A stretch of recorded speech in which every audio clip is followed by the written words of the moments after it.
So thanks all for joining. In our previous class, we learned two poems, but the second poem we could not finish because of a specific time.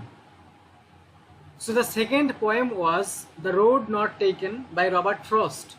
Road Not Taken by Robert Frost. We got the general idea of the poem, The Road Not Taken, okay? And including that poem, tonight we will read I Am Nobody, Who Are You? I Am Nobody, Who Are You? Written by Emily Dickinson. We heard this name, Emily Dickinson, in honors first year. There was a poem, Death Because I Could Not Stop for Death, written by Emily Dickinson. Because I Could Not Stop for Death, written by Emily Dickinson. It was a poem in honors first year you all learned, okay? So I Am Nobody, Who Are You? This is also written by Emily Dickinson. And The Road Not Taken, written by Robert Frost, okay? So first of all, we will finish the previous poem, that is The Road Not Taken. Last night we read the first stanza of the poem and we got the general idea of the poem, that the speaker of the poem is a traveler. He is walking and walking. Suddenly he got two different roads. Suppose one is right road, another is left road. I mean right side and left side. Suddenly he found two roads, okay? Now he is thinking that which road he should select. Which road he should select, okay? So without understanding my previous discussion, no one can understand tonight's class. So it's very difficult for the new member to understand this poem without listening our previous discussion, okay? So if you think that this is somewhat difficult, yet endure it or tolerate it, okay? So the first stanza we learned, two roads diverged in a yellow wood, and sorry I could not travel both, and be one traveler long I stood and looked down on as far as I could to where it bent in the undergrowth. In the undergrowth. So this is the first stanza containing 5 lines. Simply speaking, the speaker of this poem is a traveler, or you can say is a walker who is walking the road, okay? So he said that when I got two different or two diverged or two different roads, and I stood and I stopped, and I am sorry, at the same time I cannot travel both roads at the same time. একই সময়ে আমি দুইটা পথে চলতে পারবো না, যে কোনো একটা আমাকে সিলেক্ট করতে হবে. I must choose one of the two roads, or I must select one of the two roads. That's why the speaker said that sorry I could not travel both, and be one traveler, as I am able to travel one way, one path, one road. Long time I stood before those two roads and looked down as on far as I could, and try to find out both roads, okay? এভাবে করে না যে রাস্তায় দাঁড়িয়ে এইভাবে আমরা দেখি রাস্তা কত দূর পর্যন্ত গেছে, দাঁড়িয়ে দেখি রাস্তায়, আবার এদিকের রাস্তায় এভাবে তাকিয়ে দেখি যে রাস্তা কত দূর পর্যন্ত গেছে, কিন্তু সেই রাস্তা যদি আঁকাবাঁকা হয় বা সেই রাস্তা যদি ফরেস্টের ভিতর দিয়ে হয়, তাহলে it's not possible for you to see the last part of the road, to see the destination of the road. It's not possible for you to see standing on the one way of the road. রোডের একদিকে দাঁড়িয়ে তুমি অন্যদিকে, মানে এক প্রান্তে দাঁড়িয়ে আরেক প্রান্ত তুমি দেখতে পারবে না যদি রোডটা বাঁকা হয়, সম্ভব না. তো এখানে যেহেতু রোড বলতে আমি গতকালকে বলেছি জীবনের পথ, জীবনের একটা পর্যায়ে এসে তুমি কোন রাস্তাকে সিলেক্ট করবা, কোন কাজ করবা, কি করে জীবন চালনা করবা, এটাকে রাস্তার সঙ্গে তুলনা করা হয়েছে। আর জীবনের পথগুলো সোজা নয়। আমাদের জীবনের পথ সহজ নয়, সোজা নয়, এগুলো আঁকা বাঁকা, অনেক চড়াই উতরাই পেরিয়ে, আঁকা বাঁকা পথ পেরিয়ে আমরা মৃত্যুর দিকে চলে যাই, জীবন শেষ হয়ে যায় আমাদের, রাস্তা সোজা নয়। এজন্য কবি বলেছে এটা সোজা রাস্তার সঙ্গে তুলনা দেয়নি, রাস্তা দিয়েছে একটা উডের সঙ্গে। উড অর্থাৎ হিউম্যান মেড ফরেস্ট, মানুষের তৈরি করা গাছপালা এরকম দ্বারা যে বন তৈরি করা হয় এটাকে বলা হয় উড। আর ফরেস্ট হচ্ছে ন্যাচারাল, জঙ্গল যেটাকে বলা হয় ফরেস্ট, এটা হচ্ছে প্রাকৃতিকভাবে সৃষ্টি। আর যেটা উড, ওটা অনেক সময় উডের অর্থ অনেক সময় আগাছা, রাস্তার দুই সাইডে যে আগাছা থাকে অতিরিক্ত গাছ, এগুলোকে উড বলা হয়। বা সমুদ্রের পানির নিচে যে গাছগুলো থাকে এগুলোকে অনেক সময় উড বলা হয়। তারপরে মানুষের তৈরি করা বনগুলো, এগুলোকেও উড বলা হয়। ঠিক আছে, যেমন গাজীপুরে আছে অনেক বন আছে মানুষের তৈরি করা, এরকম। তো তিনি দাঁড়িয়ে যতদূর পর্যন্ত দেখা যায় দেখার চেষ্টা করেন, কিন্তু তিনি দেখতে পারেননি, কারণ দুইটা রাস্তায় বনের গভীরে গিয়ে মিশে গেছে। The speaker can not see very far because the forest is dense and the road is not straight.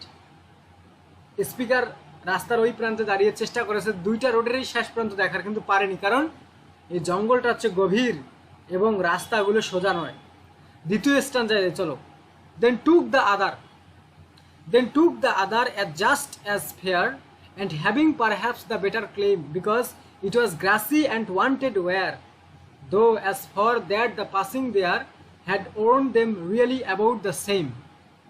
এখানে দ্বিতীয় স্ট্যান্ডাতে কবি বলতেছে যে আমার সামনে যে দুইটা রোড আছে, দুইটার মধ্যে যে একটা পরিষ্কার, আমি যেমনটা গতকালকে বলেছি যে কিছু রাস্তা দেখলে বোঝা যায় যে কোন রাস্তায় মানুষ চলাচল করেছে আর কোন রাস্তায় চলাচল করেনি। তো মনে করো যে ডান দিকের রাস্তাটা দেখে স্পিকার বুঝেছে যে এই রাস্তায় চলাচল করেছে, এটা একটা কমন রোড, পরিচিত রাস্তা, এখানে বিপদ আপদ কম, এখানে চোরের সংখ্যা কম, ডাকাতের সংখ্যা কম, কারণ এটা পরিচিত একটা রাস্তা। কিন্তু আমাদের স্পিকার বলতেছে আমি পরিচিত রাস্তাটা গ্রহণ করিনি। দেন টুক দ্য আদার, আমি আননোন এবং অপরিচিত রাস্তাটা, ক্যামেরা ক্লোজ করো তাসমিয়া রাখি, আমি অপরিচিত রাস্তাটাকে গ্রহণ করলাম।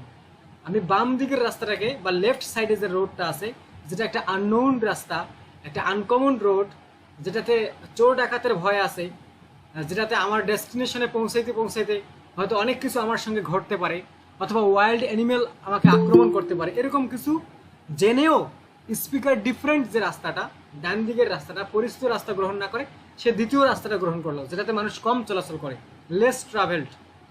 দেন টুক দ্য আদার, স্পিকার বলতেছে the speaker takes the other path, তিনি দ্বিতীয় পথটা গ্রহণ করলেন যেটা uncommon, just as fair and having perhaps the better claim, জাজিং it to be just as good as choice as the first. তো speaker বলতেছে just as fair and having perhaps the better claim. The speaker wants to say that my judgment to choose the left way or left road is maybe better, it will be proved better. যে সবাই তো একই রাস্তা গ্রহণ করে, সবাই farmer হয়, সবাই শিক্ষক হয়, সবাই জজ হয়, কিন্তু আমি লেখক হয়েছি, আমি একজন কবি, আমি একজন রাইটার, এটা একটা আনকমন প্রফেশন অফ লাইফ। কারণ সব লেখকরা সাকসেস হতে পারে না, সব লেখক হুমায়ুন আহমেদ নয়, বুঝতে পারছো? এবং লেখকের জীবন খুব কষ্টকর হয়। তোমাদেরকে গল্প শুনিয়েছি আমি কাজী নজরুলের ব্যাপারে। কাজী নজরুল ইসলামের একটা ছেলে ছিল যে 3 বছরের বয়সে মারা যায়, যার নাম হচ্ছে বুলবুলি। তো কাজী নজরুল ইসলাম কবিতা লিখে যেই পাবলিকেশনে প্রকাশ করতেন, তিনি অনেক সময় তিনি কি করতেন, যেহেতু দরিদ্র ছিলেন, গরিব ছিলেন কাজী নজরুল ইসলাম, তিনি পাবলিকেশনের কাছ থেকে বা পাবলিশারদের থেকে আগেই কিছু টাকা নিতেন এবং পরবর্তীতে কবিতা দিতেন তিনি। তো যখন তার ছেলে অসুস্থ থাকা অবস্থায়, 3 বছরের ছেলে মারা যায়, অনেক প্রিয় ছেলে ছিল তার নাম ছিল বুলবুলি। তো নজরুল তার ছেলের দাফন কাফন করার মতো তার কাছে টাকা ছিল না, সে পাবলিশারের কাছে গিয়ে বলে যে আমাকে কিছু টাকা দেওয়া হোক, আমার ছেলের দাফন কাফন করা হবে। তখন পাবলিশাররা এই জিনিসটাকে, এই সুযোগটাকে কাজে লাগিয়ে বলে যে আপনি যদি ইনস্ট্যান্ট একটা কবিতা লিখতে পারেন তাহলে আমরা আপনাকে টাকা দেবো, তাছাড়া দিতে পারবো না। তো সন্তান মারা গেছে, দাফন করতে হবে, সন্তানকে রেখে নজরুল কিভাবে কবিতা লিখবেন? তারপরেও তিনি কবিতা লিখেছেন, যেটাকে আমরা গান হিসেবে পাই। ইউটিউবে সার্চ দিলে পেয়ে যাবো যে ঘুমিয়ে গেছে গানের পাখি বুলবুলি, এটা হচ্ছে কবিতার প্রথম লাইন, যে ঘুমিয়ে গেছে গানের পাখি বুলবুলি। এই গানটা তিনি লিখেছেন নজরুল, বা এই কবিতা তিনি লিখেছেন। তো এই হচ্ছে লেখকদের বা কবিদের জীবনী, তাদের জীবনের কষ্ট দুর্দশা এগুলো থাকে, এগুলো কমন। তো যাই হোক, তো এখানে স্পিকার বলতেছে আমি দ্বিতীয় রাস্তাটা গ্রহণ করলাম এই আশায় যে এটা আমার best choice, because it was grassy. কারণ যে দ্বিতীয় রোডটা আমি নিয়েছি এটা গ্রাসি ছিল, এখানে অনেক ঘাস ছিল, তার মানে এই রাস্তায় মানুষ তেমন একটা চলাচল করেনি। And wanted wear though as for that the passing there had worn them really about the same. যদিও এই রাস্তা ধরি আর ওই রাস্তা ধরি, যে রাস্তা ধরি না কেন আমি একই জায়গায় গিয়ে পৌঁছাবো, জীবনের একটা না একটা জায়গায় আমি গিয়ে পৌঁছাবো, যেটা আমার টার্গেট। তো স্পিকার বলতেছে and supposing that it may even be the better option of the two. এই দ্বিতীয় রাস্তাটা এই দুই রাস্তার মধ্যে মনে হয় সব থেকে ভালো। Since it is grassy and looks less worn than other path. এই রাস্তাটা এরকম দেখাচ্ছিল যে এটাতে কেউ তেমন চলাচল করেনি, এটা মনে হচ্ছিল দেখে। Though now that the speaker has actually walked on the second road, he or she thinks that in reality the two roads must have been more or less equally worn. তো বলতেছে কম হোক আর বেশি হোক, এই দুইটা রাস্তায় যেটা দিয়ে তুমি চলো না কেন, তুমি জীবনের যে কোনো একটা চূড়ান্ত ঠিকানায় গিয়ে পৌঁছাবা। বুঝতে পারছো? এটা হচ্ছে দ্বিতীয় স্ট্যাঞ্জা। এবার দেখো তৃতীয় স্ট্যাঞ্জায় স্পিকার বলতেছে and both that morning equally lay in leaves no step had trodden black. Oh, I kept the first for another day, yet knowing how way leads one to way, I doubted if I should ever come back. কি বুঝলা? এই যেমনটা আমি গতকালকে খোলাখুলিভাবে বাংলায় বলেছি, যেখানে পথ দ্বারা জীবন চলার পথকে বোঝানো হচ্ছে। তো কবি দেখো কত আবেগ নিয়ে কথা বলতেছে যে and both that morning equally lay in leaves no step had trodden black। বলতেছে যে রিইনফোর্সিং দিস স্টেটমেন্ট যে এই রাস্তাটা বেটার হতে পারে, দ্য স্পিকার রিকলস মানে স্মরণ করে that both roads were covered in leaves মানে গাছের ঝরে যাওয়া পাতা, LEAF লিফ এক বসন আর লিভস বহু বসন, গাছের ঝরে যাওয়া পাতা। স্পিকার বলতেছে যে রোডটা আমি গ্রহণ করেছি এই রাস্তাতেও ঝরে যাওয়া পাতা রয়েছে, আর সামনে যে রাস্তাটাকে আমি নেইনি প্রথম রাস্তা যেটা কমন রোড, ওটাতেও ঝরে যাওয়া পাতা ছিল কম আর বেশি, which had not yet been turned black by foot traffic. কিন্তু আমি যেই পথের মধ্যে চলেছি, this road is covered by fallen leaves, পতিত গাছের পাতা দ্বারা আমার এই দ্বিতীয় রোডটা যেটা দ্বারা আমি চলতেছি এটা রাস্তা কাভার করা, রাস্তা ঘেরা গাছের ঝরে যাওয়া পাতা দিয়ে। এই ঝরে যাওয়া পাতা দেখে বোঝা যাচ্ছে এই রাস্তা দিয়ে কেউ চলাচল করেনি, কারণ ঝরে যাওয়া পাতার উপর দিয়ে যদি কেউ চলাচল করে তাহলে পাতা কিছুটা সরে যায়, চিহ্ন দেখা যায়, পায়ের চিহ্ন। এটার কথা বলতেছি যে নো স্টেপ কোনো ফুটপ্রিন্ট হ্যাড ট্রোডেন ব্ল্যাক, যে এই পথে কোনো পা বা কোনো পথিক চলাচল করেনি, এই পথেও ঝরে যাওয়া পাতা রয়েছে। Oh, I kept the first for another day. Now the speaker is telling the listeners that listen, I kept the first one for another day. So I left the first road for another day. আমি যদি আবার কখনো সুযোগ পাই জীবনে তাহলে তখন আমি প্রথম রাস্তাটা দিয়েও একবার হেঁটে দেখব।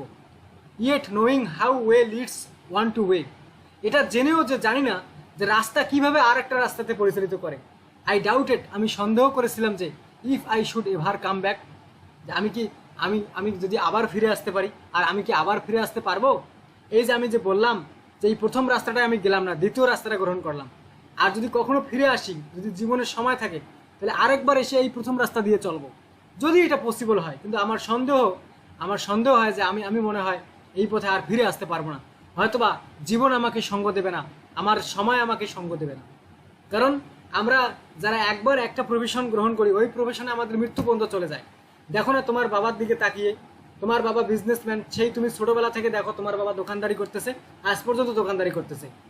তোমার মনে করো যে তোমার হাজব্যান্ড যেমন বিয়ের পর থেকে যেমন দেখতে চলছে, হয়তো মৃত্যু পর্যন্ত চলবে। অথবা তোমার বাবাকে দেখবো যে স্কুল মাস্টার, তোমার জন্মের পর থেকে স্কুল মাস্টার এখন পর্যন্ত চলতেছে। তো school master, this is a profession, and this profession is called the road of life. Which road you would like to select for your entire life?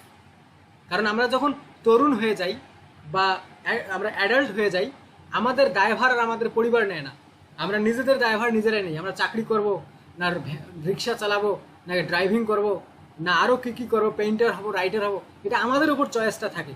এটার সঙ্গে এই কবিতাটা হচ্ছে ওই বিষয়ে যে আমি জীবনের এমন একটা পর্যায়ে এসে দাঁড়াইছি, এতদিন তো রাস্তা সোজা ছিল, সামনে এসে দেখি দুইটা পথ, হতে পারে আরো অনেক পথ আছে।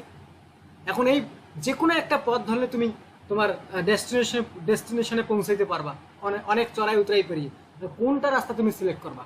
কিছু রাস্তা থাকে কমন রাস্তা, যেমন ডক্টর, ইঞ্জিনিয়ার, বা মনে করো যে টিচার, বিজনেসম্যান, এগুলো হচ্ছে কমন রোড, সবাই এইরকম হয়, কেউ বিজনেসম্যান অনেকেই হয়। কিন্তু এমন কিছু রাস্তা আছে যেগুলোতে সবাই হাঁটতে চায় না, যেমন লেখক হওয়া, কবি হওয়া, এগুলোতে কেউ হতে চায় না, কারণ এগুলোতে খুব কম সাকসেস পাওয়া যায়। তোমরা অনেক সময় বলো যে আমি কবিতা লিখি, হ্যাঁ আমি ভালো কবিতা লিখি, বা যেমনই হোক কবিতা লিখি, কিন্তু আমার থেকে আরও অনেক ভালো কবিতার লেখক বাংলা এবং ইংলিশ দেখবা যে ঢাকা ইউনিভার্সিটি ক্যাম্পাসে পড়ে আছে, জাহাঙ্গীরনগর ইউনিভার্সিটি ক্যাম্পাসে পড়ে আছে, রাজশাহী ইউনিভার্সিটির ক্যাম্পাসে পড়ে আছে, তারপরে মনে করো যে জগন্নাথ ইউনিভার্সিটির ক্যাম্পাসে পড়ে আছে, অথবা 7 কলেজের স্টুডেন্টরা আরও ভালো কবিতা লেখে। আরে তাদেরই কোনো নামগন্ধ নেই, আমার আর কি নামগন্ধ থাকবে? কি বুঝলা? তো এই জন্য এই রোডটা হচ্ছে খুব কঠিন। তো এই থার্ড স্ট্যান্জাতে কবি বলতেছে যে the speaker claims that he or she is in fact just saving the first road and will travel it at a later date, but then immediately contradicts him or herself with the acknowledgement that in life one road tends to lead onward to another, so it's therefore unlikely that he or she will ever actually get a chance to return to that first road. আমরা কি জীবনে কখনো এই chance পাবো, এই সুযোগ পাবো আবার আবার অন্য একটা রাস্তায় চলার? একসঙ্গে দুইটা কাজ করার সুযোগ আমরা হয়তো বা জীবনে পাবো না, এটাই তিনি ব্যক্ত করেছেন। এখন দেখো, আমরা জানি যে প্রথম স্ট্যান্জায়, দ্বিতীয় স্ট্যান্জায় আমরা জেনেছি যে স্পিকার দ্বিতীয় বা ডিফারেন্ট রাস্তাটা তিনি গ্রহণ করেছেন, যেটা মানুষ খুব কম গ্রহণ করে। এবার লাস্ট স্ট্যান্জায় তিনি বলতেছেন যে তিনি যে দ্বিতীয় পথটা বা ডিফারেন্ট পথটা গ্রহণ করেছেন, এটা ওনাকে সাকসেস এনে দিয়েছে। ওনার আইডিয়া কারেক্ট ছিল। দেখো, I shall be telling this with a sigh somewhere ages and ages hence. বুঝতে পারছো যে আমি একটা শাইয়ের সঙ্গে দীর্ঘশ্বাস নিয়ে আমি এই কথাটা বলবো, somewhere ages and ages hence, সময়ের পর সময়, বছরের পর বছর, টাইমের পর টাইম, বা ইন ফার ফিউচার, ভবিষ্যতে আমি এই কথাটা বলবো মানুষদেরকে, জাতিদেরকে বলবো দীর্ঘশ্বাস নিয়ে, যে two roads diverged in a wood, যে আমি জীবনের পথে যখন আমার ডেস্টিনেশন ঠিক করতেছিলাম, আমার সামনে দুইটা রাস্তা ছিল, two roads diverged in a wood, একটা ফরেস্টে দুইটা রাস্তা ছিল, and I am the speaker of this poem took the one less travelled by, যেই রাস্তায় মানুষ খুব কম চলেছিল ওই পথটাকে আমি সিলেক্ট করেছিলাম, and that has made all the differences, আর এই পথটায় আমার জীবনে সমস্ত পার্থক্য তৈরি করেছে, আমি অন্যরকম একটা জীবনযাপন করতেছি, সাকসেস এনে দিয়েছে। এখানে তিনি ডিরেক্টলি বলেননি যে সাকসেস এনে দিয়েছে, শুধু বলেছেন যে that has made all the difference, সমস্ত পার্থক্য তৈরি করেছে এই দ্বিতীয় পথটা। এখন এখানে ইনকমপ্লিট, কবি কিন্তু এখানে বলেনি যে that has made me successful, এই কথা কিন্তু বলেনি। এই কথা যদি বলতো তাহলে তুমি যে কোনো পথ সিলেক্ট করো না কেন, বা যে কোনো কঠিন পথ সিলেক্ট করো না কেন, যে এখানে যদি তিনি বলতো যে আমি সাকসেসফুল হয়েছি, তাহলে এর দ্বারা উদ্দেশ্য থাকতো যে আলাদা টাইপের পথগুলো ধরলে মনে হয় সাকসেসফুল হওয়া যায়, এমনটা কিন্তু নয়। মানে তুমি যেটাকে চুজ করবা ওটাতেই তুমি সাকসেস হবা, এটা জরুরি নয়। অনেক সময় দেখো না, মানুষ বিজনেস শুরু করে, বিজনেসে ফেল মারে, আবার মনে করো অন্য কাজ করে, ফার্মিংয়ে ফেল মারে, তা আবার দেখো ড্রাইভিং করে, দেখা যায় যে ড্রাইভিংয়ে গিয়ে সে সাকসেসফুল হয়, এরকমও হতে পারে। এটাকে বলা হয় যে রোড চেঞ্জ করা। প্রথম রোড ছিল বিজনেস, চেঞ্জ করছে, হয়নি, তারপর দ্বিতীয় রোড, এরকম অনেক সময় হয়। তো এই কথাটা এই লাস্ট স্ট্যান্জায় কবি বলতেছেন, I shall be telling this with a sigh somewhere ages and ages hence, two roads diverged in a wood, and I took the one less traveled by, and that has made all the difference. Simply speaking, the speaker imagines himself or herself in the distant future, ভবিষ্যতে নিজেকে imagine করতেছে, recounting with a sigh the story of making the choice of which road to take, যে তিনি এই স্টোরিটা ভবিষ্যতে গিয়ে বলবেন, যে জীবনের এক পথে দাঁড়িয়ে তিনি ভাবছিলেন যে কোনটা রাস্তা গ্রহণ করবেন।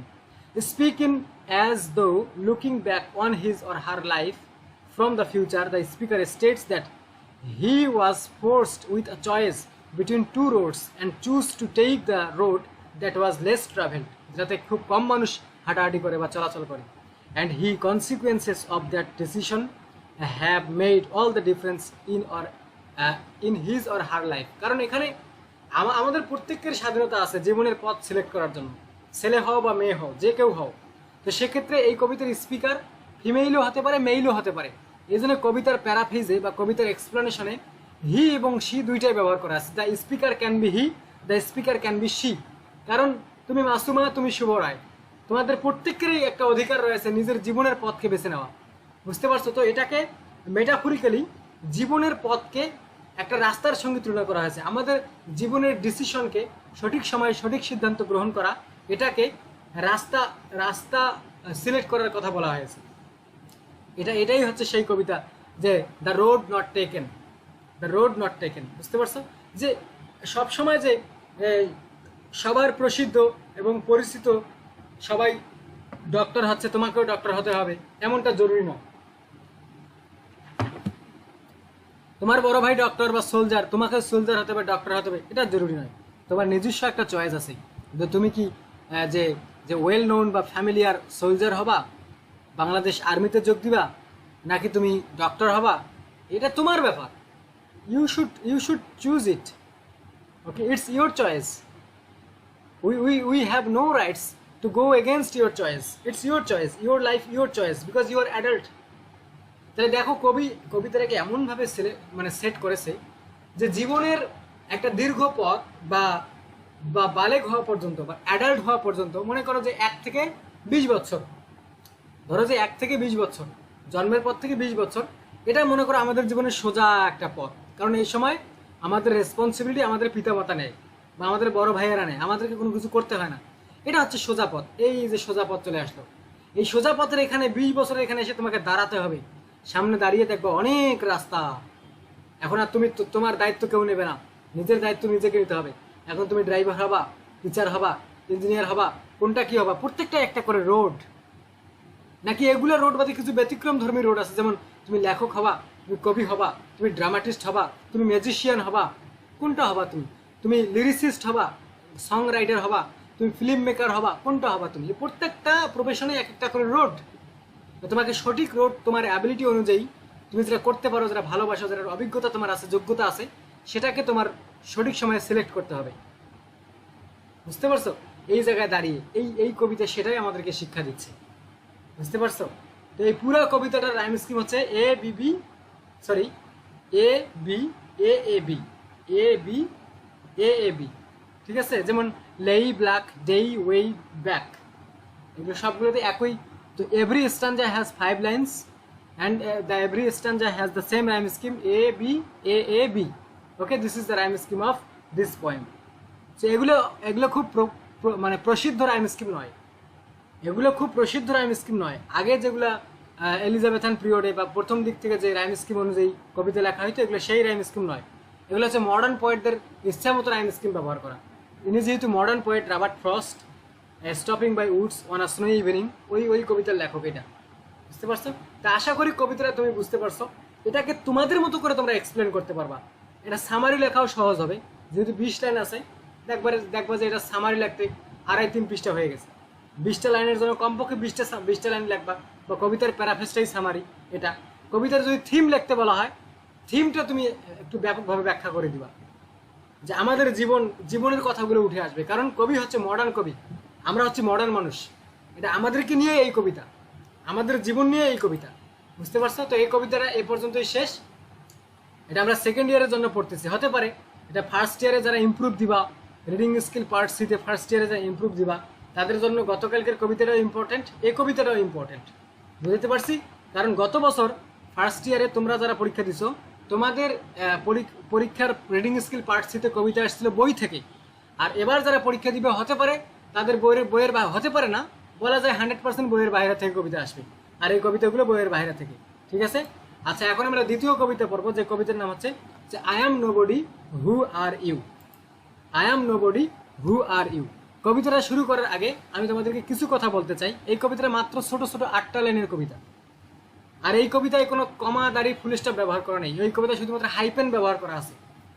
তোমাদের সম্ভবত মনে আছে, because I could not stop for death. Captain are you listening? Because I could not stop for death, I could not stop for death যখন আমরা এই কবিতা পড়ছি, ওই কবিতায় কোনো ফুল স্টপ নাই, কোনো দাড়ি নেই, ওখানে কমা নাই। কি আছে? হাইপেন আছে। কারণ আমাদের এই যে লেখক, তিনি ঘরের ভেতর বন্দী ছিলেন। আমাদের লেখক Emily Dickinson, because I could not stop for death, say religious ছিল, সে ধর্মীয় ছিল।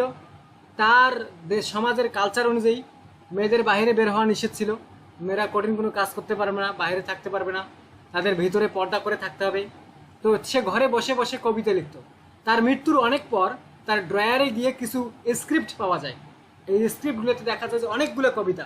তার মৃত্যুর পরবর্তী সময়ে এই কবিতাগুলো প্রকাশ করা হয়। তার মধ্যে এটাও একটা কবিতা যে I am nobody who are you. এই কবিতাটা আমাদের সবার জন্য, এই কবিতাটা আমাদের সবার জন্য। যে আমরা অনেক সময়, যেমন কথার কথা, আমি অনলাইন টিচার, আর আমি কি মাইকিং করে বেড়াবো যে আমি অনলাইন টিচার, আমি অনার্সদেরকে পড়াই, ইংলিশ টু ইংলিশ পড়াই, আমি কি মাইকিং করে বেড়াবো? আর এটা তো ছোট লোকের কাজ। আমি কি একেবারে বারবার সেইভাবে মাইকিং করব, বড় বড় গলায় চিল্লে বেড়াবো যে আমি মাস্টার, আমি ভালো ইংলিশ পারি, আমি ইংলিশ ডিপার্টমেন্টে পড়ি, হ্যাঁ আমি ইংলিশ ডিপার্টমেন্টে পারি, আমি অমুক, আমি তমুক, আমি আমার ফার্স্ট ক্লাস সবগুলোতে, এগুলো আমি বলবো যে আমার হাই লেভেলের জব, হ্যাঁ এগুলো আমি বলবো? এগুলো বলা যাবে না। এই টাইপের কবিতা হচ্ছে এটা।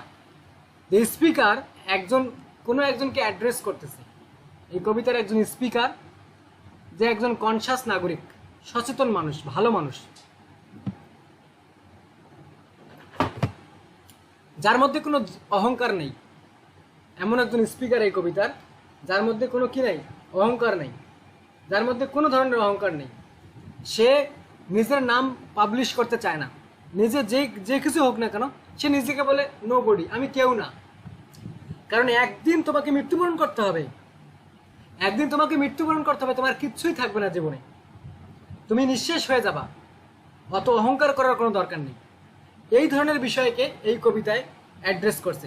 এখন যদি তুমি নিজেকে প্রমাণ করো যে আই অ্যাম অমুক, মানে I am somebody, I am somebody, I am অমুক, আই অ্যাম তমুক, তখন নিজের গুণ গাওয়া হচ্ছে, নিজের পাবলিসিটি বাড়ানো হচ্ছে, এই টাইপের কিছু। বুঝতে পারছো? এই ধরনের থিম নিয়ে এই কবিতাটা, এটা একটা গুরুত্বপূর্ণ কবিতা। যে I am nobody who are you, যে আমি কেউ না, যে তুমি কে।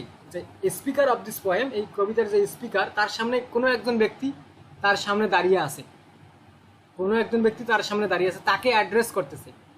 বুঝতে পারছো? অ্যাড্রেস করতেছে। The speaker addresses someone who is standing before the speaker, and first of all he is giving the identity of himself. Speaker নিজের পরিচয় আগে দিচ্ছে, তারপর জিজ্ঞাসা করতেছে তার সামনে যে দাঁড়িয়ে আছে যে তুমি কে। দেখো আগে এই লেখাগুলো পড়ে নেই, তারপরে কবিতা যাচ্ছে। I am nobody who are you is a short poem by American poet Emily Dickinson, who wrote during the mid 19th century. Mid 19th century মানে 1550 সালের ওই দিক, 1550 সালের ওই দিক। Who wrote during the mid 19th century, though the most of her poems were not published until the 1980s. 1890 সালের আগে তার অধিকাংশ কবিতা পাবলিশ হয়নি। কারণ আমরা জানি সে যে কবি ছিল, সে যে কবিতা লিখত, এটা কেউ জানতো না। তার মৃত্যুর পর তার ড্রয়ার বা ঘর চেক করে এগুলো স্ক্রিপ্ট পাওয়া গেছে, তারপর পাবলিশ করেছে তার পরিবারের লোক। After Dickinson had died. Okay, in the poem I speaker introduces themselves, যে স্পিকার তাদের নিজের পরিচয় দিচ্ছে বা নিজের পরিচয় দিচ্ছে speaker. Perhaps to the reader, পাঠকদেরকে। স্পিকার সম্ভবত পাঠকদেরকে নিজের পরিচয় দিচ্ছে প্রথমে, অ্যাজ নো বডি, যে আমি কেউ না, নিজেকে কেউ না বলে সম্বোধন করতেছে। Before excitedly realizing that the addressee is nobody too, যে স্পিকার এমন একজন মানুষকে অ্যাড্রেস করতেছে যে আমি কেউ না, তুমি কে? তুমিও কি কেউ না? তুমিও কি আমার মতো করে ভাবো? তুমিও কি নিজেকে বড় কিছু মনে করো না? যদি তুমি তাই নিজেকে যদি বড় কিছু মনে না করো, তো তুমি আর আমি একই, আমাদের মধ্যে কোনো অহংকার নেই, এইরকম একটা expression. So the addressee is nobody two. Paradoxically, this hints at a community of nobodies out there. These people just don't make as much noise as all the somebodies. যারা নিজেদের পরিচয় নিয়ে গর্ব করে, নিজেদের পরিচয় দেয়, নাম রটিয়ে বেড়ায়, তারা যে চিল্লাচিল্লি বা যে নয়েজটা করে বা নিজেদের পরিচয় নিয়ে যে ব্যস্ত থাকে, তাদের মতো না। তারা হচ্ছে সামবডিস, যে তাদের একটা পরিচয় দেয় তারা। আর আমরা কেউ না, আমাদের পরিচয় দিতে চাই না, অত অহংকার নেই আমাদের, আমরা হচ্ছে nobodies. Who crave attention and admiration, ওই সমস্ত লোক যারা নিজেদেরকে সামবডি বলে, যে আমি অমুক, আমি শাহরুখ খান, আমি সালমান খান, এটা কথার কথা বলতেছি, অহংকার করে যদি কেউ বলে, তাহলে তাদেরকে বলা হচ্ছে এখানে সামবডি। আর যদি কেউ বলে যে আমি কেউ না, আমার কিচ্ছু নেই, তাহলে সে তাকে বলা হচ্ছে নো বডি। যারা সামবডি যদি অনেক হয় সামবডিস, নো বডি যদি অনেক হয় নো বডিস। আচ্ছা, ওই সমস্ত লোক সামবডিস যারা অন্যদের মনোযোগ আকর্ষণ করতে চায় এবং প্রশংসা কুড়াতে চায়। The poem then calls out to its readers to say that being humble, withdrawn, shy or private is just fine. সব থেকে হাম্বল থাকা, শাই থাকা এবং প্রাইভেট থাকা, বুঝতে পারছো? শাই থাকা, কথা কম বলা, তারপরে প্রাইভেটলি থাকা, অত নয়েজ না করা, এটা হচ্ছে জাস্ট ফাইন। এগুলো হচ্ছে খুব সুন্দর মানুষের জীবনে, এগুলো হচ্ছে সৌন্দর্য।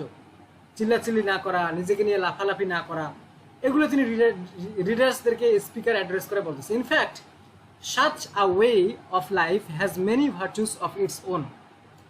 এইরকম একটা জীবনযাপন যেখানে কোনো চিল্লাচিল্লি নেই, অহংকার নেই, যে শাই, হাম্বল, অনেস্ট, ডিসেন্ট, এরকম জীবনের পথের এদের অনেক ভার্চু রয়েছে, অনেক গুণাবলী রয়েছে, ঠিক আছে, অনেক গুণাবলী রয়েছে। ইভেন ওই সমস্ত লোক ভালো যারা নিজেদেরকে কিচ্ছু মনে করে না, সিম্পল মনে করে নিজেদেরকে, তারাও ভালো। The poem is one of a number of Dickinson's poems that questions the value of public admiration. যেটা হচ্ছে এমিলি ডিকিনসনের অনেকগুলো পোয়েমের মধ্যে একটা, যেটা questions the value of public admiration, যেটা পাবলিকদের প্রশংসার ওপর প্রশ্ন তুলে, যে তোমার কি পাবলিকদেরকে প্রশংসা, মানে পাবলিক তোমার প্রশংসা করতেই হবে, তোমাকে এরকমভাবে গড়তে হবে নিজেকে, যে আমি কেমন মানুষ যে পাবলিক আমাকে চেনে না, পাবলিক আমাকে জানে না। তুমি কেমন মানুষ যে পাবলিক, তুমি নিজেকে জিজ্ঞাসা করতেছো যে আমি কেমন মানুষ যে পাবলিক আমাকে জানে না, আমার প্রশংসা করে না, আমাকে চিনে না। তো এমিলি ডিকিনসনের কাছে এটা জরুরি নয় যে কেউ তোমাকে চিনুক, কেউ জানুক, তোমার যে নেম এবং ফেম ছড়িয়ে পড়ুক, এটা জরুরি নয়। তুমি নিজেকে লুকিয়ে রাখো, এটাই ভালো, fine. Something which eluded Dickinson in her own lifetime. এটা এর জন্য বলছেন ডিকিনসন, কারণ ডিকিনসন ঘর থেকে বের হয়নি, তার জীবদ্দশায় তার উপর রেস্ট্রিকশন ছিল, সে মেয়ে মানুষ ছিল। ওকে, দেখো এই কবিতাটা স্ক্রিনে দেখা যাচ্ছে, এটা হচ্ছে কবিতা, যে 8 লাইনের কবিতা মাত্র, তেমন টাইম স্কিম তেমন নেই। এটা ভিক্টোরিয়ান পিরিয়ডের কবিতা, যে I am nobody who are you. Speaker বলতেছে যে আই অ্যাম নোবডি, আমি কেউ না, হু আর ইউ, এখানে ইউ বলতে যাকে অ্যাড্রেস করতেছে স্পিকার, সম্ভবত তিনি এই কবিতার যারা পাঠক, যারা কবিতা শুনতেছে তাদেরকে বলতেছে যে হু আর ইউ, তুমি কে বা তোমরা কারা, আমি তো কেউ না। আর ইউ নোবডি টু, তুমিও কি আমার মতো কেউ না, অহংকার নেই তোমার মধ্যে, তুমিও কি আমার মতো হাম্বল, সিম্পল, মোডেস্ট, পোলাইট। এই দেখো, I am nobody who are you, আমি কেউ না, কিন্তু তুমি কে, আর ইউ নোবডি টু, তুমি কি আমার মতোই কেউ না, নোবডি, ঠিক আমার মতো কোয়ালিটিওয়ালা মানুষ, ভালো মানুষ। Then there's a pair of us, যদি তুমি যে আমার সামনে দাঁড়িয়ে আসো, বা রিডার বা যেটাই হোক, লিসেনার হোক বা রিডার্স হোক, যে যদি তুমি আমার মতোই হও, নোবডি হও, দেন তখন there's a pair of us, যে আমরা এক জোড়া হয়ে গেলাম, যে আমিও নোবডি, তুমিও নোবডি, উই আর নোবডিস, আমরা কেউ নই, আমাদের কোনো অহংকার নেই, আমরা দুজনে হাম্বল, আমরা দুজনে পোলাইট। তারপর বলছে ডোন্ট টেল, বলিও না, they would advertise you know, তো আমাদের কথাগুলো কাউকে বলিও না, আমরা কেমন হয়ে গেলে কাউকে বলিও না। তো তারা তখন করবে দে উড অ্যাডভার্টাইজ, তারা অ্যাডভার্টাইজ করবে, এটা তারা ছড়িয়ে বেড়াবে। তারা বলতে অন্যরা, যারা নো বডি নয়, অন্যরা যারা অহংকার করে নাম ছড়িয়ে বেড়ায়, তারা। তো don't tell they would advertise you know, তুমি তো জানোই, নিজেদের কথা প্রকাশ করার দরকার নেই, তুমি যেমন তেমনই থাকো, প্রকাশ করার দরকার নেই। তুমি তো জানোই যে তারা কি করে, তারা অ্যাডভার্টাইজ করে, তারা এগুলো বিষয় নিয়ে তারা বলে বেড়ায়, বুঝতে পারছো? দেখো এতটুকু কথার মধ্যে কত দামি কথা তিনি বলেছেন, যে I am nobody who are you nobody too, then there's a pair of us, don't tell they would advertise you know. এটা ফিলোসফিক টাইপের কবিতা, ফিলোসফিক, এটা টোন হচ্ছে ফিলোসফিক, বুঝতে পারছো? ফিলোসফিক, এবং এটা ট্রুথ। তারপর বলতে হাউ ড্রেরি, দ্বিতীয় stanza, how dreary to be somebody, নিজেকে কিছু একটা মনে করা কতটা খারাপ, এটা কতটা একটা সাহস। একটা মানুষ যখন মানুষের জীবনের কোনো গ্যারান্টি নেই, এটা কিন্তু অনেকটা রিলিজিয়াস পয়েন্ট অফ ভিউ, ধর্মীয় দিক থেকে ভাবনা, স্পিকারের ধর্মীয় দিক থেকে ভাবনা। কারণ এই স্পিকার, এই কবিতার স্পিকার হিসেবে বলা হয় যে কবি নিজেই স্পিকার, আর কবি একজন মেয়ে মানুষ, তার নাম হচ্ছে এমিলি ডিকিনসন, সেও রিলিজিয়াস ছিল। তো সে দ্বিতীয় স্ট্যান্জায় বলতেছে how dreary to be somebody, নিজেকে কেউ বলে প্রমাণ করা, এটা কতটুকু সাহসের বিষয়। হাউ পাবলিক, নিজেকে পাবলিকলি প্রকাশ করা, লাইক এ ফ্রগ, ফ্রগ মানে হচ্ছে ব্যাং, ব্যাং ডাকে ঘ্যাঙ্গর ঘ্যাং, বুঝতে পারছেন, ব্যাং ডাকে ঘ্যাঙ্গর ঘ্যাং। বর্ষাকালে যখন বৃষ্টির পানি হয় আমরা সকলেই জানি যে পানিতে ব্যাং থাকে, এটা এটা আমরা জানি, কিন্তু তারপরেও দেখবা যে ব্যাং বৃষ্টির পানি হলে ঘ্যা ঘু ব্যাং করতেই থাকে। তার মানে ব্যাং এটা বলতে চাচ্ছে যে আমি এখানে আসি, আমি এই পানিতে, আমি ব্যাং আসি, ব্যাং প্রকাশ করতেছে যে আমি এই পানিতে আসি। অথচ আমরা সকলেই জানি যে পুকুরে ব্যাং থাকে, পুকুরের পানিতে বা নতুন করে বৃষ্টি হলে সেখানে ব্যাং থাকে। তুমি দেখবা যে এটা আমরা পাবলিক জানে, সকলেই জানে, তারপরেও দেখবা যে ব্যাং কি করতেছে, লাইক এ ফ্রগ, ওই ফ্রগের সঙ্গে কম্পারিজন করছে সিমিলারের মাধ্যমে, সিমিলি ব্যবহার করার মাধ্যমে, যে ব্যাং যেমন ডেকে ডেকে নিজের পরিচয় দেয় যে এই সাথে মাটিতে আমি ব্যাং লুকিয়ে রয়েছি, আমার পরিচয় শোনো, এরকম যারা নিজের পরিচয় দিয়ে বেড়ায়, নিজেকে বলে যে আই অ্যাম সামবডি, তারা হচ্ছে ব্যাংকের মতো নিজের পরিচয় দিয়ে বেড়ায়।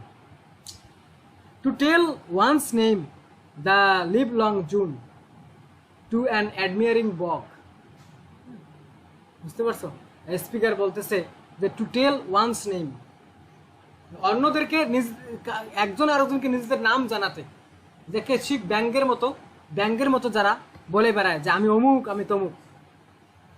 The speaker then talks about the boring it would be to be a somebody, যে নিজেকে কেউ বলে প্রকাশ করে এটা বোরিং একটা বিষয়। It would leave nothing private, এটা ওটা কোনো কিছুই প্রাইভেট রাখে না, কোনো কিছু গোপন রাখে না। এখানে প্রাইভেট বলতে গোপন, তোমার পরিচয়কে গোপন রাখে না। তুমি যদি বলে বেড়াও যে I am somebody, I am অমুক, আই অ্যাম তমুক, তোমার কোনো কিছু প্রাইভেট থাকলো না, বুঝতে পারছো। The speaker likens being a somebody to being a frog, speaker বলতেছে যে নিজেকে অমুক তমুক বলে প্রকাশ করা দেখতে ঠিক ব্যাঙের মতো। ব্যাঙ যেমন ডাকে আর বলে যে আমি, ব্যাঙ তো মাটির ভিতরে থাকে, যখন ডাকে তখন আমরা বুঝতে পারি যে এই কাদা মাটির ভিতরে বা এই পানির মাঝে ব্যাঙ আছে, এটা পাবলিসিটি হয় এক প্রকার, এটা চায় না স্পিকার। তো somebody's spend there time talking themselves up to anyone, এরকম বলে যে টু টেল ওয়ান্স নেম, এটাকে সংক্ষেপে এই জিনিসটাকে অর্থ করা হয়েছে যে সামবডিজ স্পেন্ড দেয়ার টাইম, যে যারা নিজেদের পরিচয় দেয় তারা তাদের সময়কে অতিবাহিত করে talking themselves up to anyone who will give them attention and admire them, তারা ওই সমস্ত লোকের সঙ্গে গল্প করে এবং কথা বলে যারা তাদের কথা শোনে এবং তাদের প্রশংসা করে, এরা হচ্ছে সামবডি, বুঝতে পারছো, যারা নিজেদের কথা বলে বেড়ায় আর তাদেরকে বলে যারা তাদের কথা শোনে এবং প্রশংসা করে। Comparable to frogs making their noises in a swamp, এখানে বক বলতে BOG, বক বলতে স্যাঁতস্যাঁতে জায়গা যেখানে ব্যাঙ বসবাস করে। টু অ্যান অ্যাডমিয়ারিং বক, যেমন স্যাঁতস্যাঁতে এবং কাদা কর্দমাক্ত বা পানিযুক্ত জায়গায় যেমন ব্যাঙ বসে যেমন ডাকাডাকি করে, ঠিক ওই সমস্ত লোক যারা মানুষের সঙ্গে নিজের গল্প করে, যারা তাদের গল্প শুনে এবং প্রশংসা করে এবং তারা আনন্দ পায়, তাদের বিষয়টা হচ্ছে ওই ব্যাঙের মতো যারা স্যাঁতস্যাঁতে জায়গাতে বসে ডাকাডাকি করে আর নিজের পরিচয় দেয় যে আমি ব্যাঙ এখানে আসি, বুঝতে পারছো। এই হচ্ছে, এতটুকু হচ্ছে কবিতাটা, যে নিজের পরিচয় দেওয়ার কোনো প্রয়োজন নেই, বুঝতে পারছো। এটা মানুষের মরালিটি নষ্ট করে দেয়, মানুষের মধ্যে অহংকার ক্রিয়েট করে, মানুষের মধ্যে জেলাসি ক্রিয়েট করে। তো যতটুকু সম্ভব নিজেকে একটু হাইড করে রাখাই ভালো, নিজেকে প্রাইভেট করে রাখাই ভালো। খুললাম বা ঠোঁট কাটা হওয়ার দরকার নেই, নিজের সব তথ্য মানুষকে দেওয়ার দরকার নেই, কিছু তথ্য প্রাইভেট রাখা উচিত। এগুলো তোমার জীবনের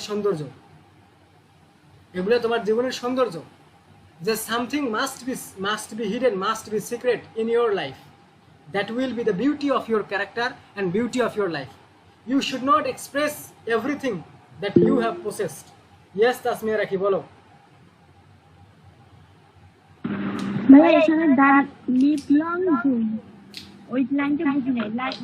দেখো লিভ লং জুন মাসে সাধারণত জুন মাসে স্প্রিং আসে, যেটা মনে করো যে ইউরোপিয়ান কান্ট্রি বা আমেরিকান কান্ট্রি, এগুলোতে জুন মাসে দেখা যায় যে স্প্রিং ঋতু আসে। স্প্রিং ঋতু দ্বারা একটা বিউটিফুল টাইম, বুঝতে পারছো, যে কোয়ালিটি টাইম স্পেন্ড করা, যেমনটা আমরা বলি যে ভালো সময় পার করা। তো দ্য লিভ লং জুন অর্থাৎ বোঝাচ্ছে যে যে তারা নিজেদের গল্প করে করে মানুষদেরকে নিজেদের গল্প, নিজেদের নাম, নিজেদের কাজ এগুলো মানুষকে শোনায়, ওই সমস্ত মানুষদেরকে শোনায় যারা তাদের কথা শোনে এবং তাদের প্রশংসা করে, এবং এর মধ্যে তারা একটা আনন্দ পায়। এটাকেই বোঝাচ্ছে দা লিভ লং জুন, অর্থাৎ তাদের এই গল্প করার মাধ্যমে তারা আনন্দ পায়। টু অ্যান অ্যাডমিয়ারিং বক। হ্যাঁ বলো মিঠু। এখানে হয়তো এই আরেকটা জিনিস এমন ভাবে বোঝাতে পারে যে বলতেছে to tell one's name the livelong June. দেখা যাচ্ছে কারো জীবনে যখন ভালো সময় চলে আসে বা ভালো মুহূর্ত চলে আসে, সেই সময়টাই সেই দেখা যাচ্ছে তার নাম গুণগান করতেছে, সে নিজের প্রশংসা নিজেই করতেছে। না দেখো এখানে বলতেছে যে এখানে ওইরকম মিনিং নেয়নি, তাহলে এটা তো পজিটিভ চিন্তা হয়ে গেল মিঠু, এটা তাহলে পজিটিভ চিন্তা হয়ে যায়। এই মিনিং যদি আমরা এখান থেকে নেই, এটা হচ্ছে পজিটিভ চিন্তা হয়ে যায়। এটা তো ভালো কথা যে কেউ যদি কষ্ট করার পর সাকসেস হয়, একজন যদি আরেকজনের নাম নেয় সেটা ভিন্ন কথা। তুমি যেটা বলছো সেটা হচ্ছে যে নিজেই নিজের নাম না নেওয়া। না, একজন আরেকজনের নামের কথা বলিনি, আমি বলতেছি যে দেখা যাচ্ছে ভালো কিছু করছে জীবনে বা ভালো কিছু হয়েছে, কিন্তু সেখানে সে ওই যে আপনি একটু আগে যেটা বললেন যে নিজের নাম বলতেছে, বা যেমন ব্যাঙের কথা বললেন উদাহরণ দিয়ে, তো সেম ভাবে দেখা যাচ্ছে সে নিজের প্রশংসা নিজেই করতেছে। হ্যাঁ সেটাকেই নিষেধ করেছে আমাদের স্পিকার, হ্যাঁ, এটা করার দরকার নেই, এটাকে প্রাইভেট রাখাই ভালো, আর ওটাই হচ্ছে ডিসেন্ট। ওটাই ওই লিভ লং জুন বলতে ওই ভালো সময়টা বা ভালো একটা মুহূর্ত এটা বোঝাচ্ছে। হ্যাঁ আচ্ছা, এই ছিল কবিতাটা যে I am nobody who are you. এটা যারা ফার্স্ট ইয়ারে ইমপ্রুভ দিবা তাদের ক্ষেত্রেও এটা গুরুত্বপূর্ণ, এবং আমাদের যারা সেকেন্ড ইয়ারে তোমরা তাদের জন্য এটা সামারি লেখার ক্ষেত্রে, থিম লেখার ক্ষেত্রে। আর এটাতে জেনারিক ফর্ম বা রাইম স্কিমগুলো লিখতে বলবে না, কারণ এটা তেমন কিছু এটা নাই, বুঝতে পারছো? আচ্ছা যাই হোক, এই দুইটা কবিতা